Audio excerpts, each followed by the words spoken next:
O'chiraymi muzikani? Hurmatli ayblanuvchi, so'z sizda. Marhamat, gapiring. Qani, men bolg'am qani? Nima olib kelmading? Mening o'rnimga advokatim gapiradi. Mana o'zim hal qilaman. Tartibli o'yinda bilan bilan bu bola o'sha voqea yaralashmaydi. Buni so'qishim botdan bilan ishlatyapti qo'yishni.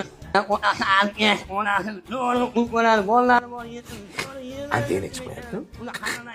O'rtoq sudya, birorta gapiga ishonmang. Hamma gapi yolg'on. Yo'q, ishonishmaydi, tushunmayapman. Bular o'g'irlik qilishni oldindan plan qilgan. Nega qarang, o'sha 12 yoshlarni o'rtoqlaring bilan. Bunga hikmisanmi?